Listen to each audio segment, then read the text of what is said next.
বন্ধুসকল, আমি চেৰাপুঞ্জীৰ পৰা অহাৰ পিছত আমি গুৱাহাটীলৈ আহিলোঁ। গুৱাহাটী এখন ভণ্টিয়ে পাৰ্ক এখনলৈ লৈ গ'ল, য'ত নতুনকৈ ব্ৰহ্মপুত্ৰ কিনাৰত বনাইছে, য'ত বেলিটো ডুবাৰ সময়ত বহুত ধুনীয়া এটা দৃশ্য হয় আৰু সেইটোৱে আমি চাবলৈ গ'লোঁ।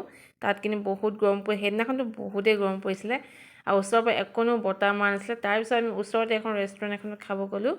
ৰেষ্টুৰেণ্টখনৰ নামটো মই নাজানো, কিন্তু খানাটো ভালেই আছিলে। আৰু তাৰপিছত আমি ভোগদৈ ৰিজৰ্টলৈ গ'লোঁ আৰু ৰিজৰ্টখনত ৰিজৰ্ট নহয়, ৰেষ্টুৰেণ্ট হয়, চৰি। সেইখনত মোৰ ল'ৰাটোৰ বাৰ্থডে পাৰ্টি দিলে পাপাই। আৰু ৰেষ্টুৰেণ্টখন বহুতেই ধুনীয়া আৰু গোটেই ট্ৰেডিশ্যনেল হয় আৰু সিহঁতি কেক কাটিছে আৰু ট্ৰেডিশ্যনেলত সজাইছে। এনেও আমি সেইদিনাখন তাৰ আগত আমি ৰেষ্টুৰেণ্ট ম'ম' চাহ তাহ খাই আহিলোঁ। তাৰপিছত আকৌ এখন ৰেষ্টুৰেণ্টত খাইছোঁহি আৰু ইমানেই গুৱাহাটীত আমি খানা খাইছোঁ ভোকে নাইকিয়া হৈ গ'ল। আৰু গোটেইখিনি ফেমিলি আৰু মোৰ মাহী ছোৱালীজনীও আহিছিল, তাই যিহেতু মোৰ মাহী গুৱাহাটীত থাকে। মাহী নাহিলে ল'ৰাটোৰ কাৰণে। এয়া চব খানাৰ থালি আৰু খানাৰ থালিটো বহুত ধুনীয়াকৈ ট্ৰেডিশ্যনেলত সজাইছে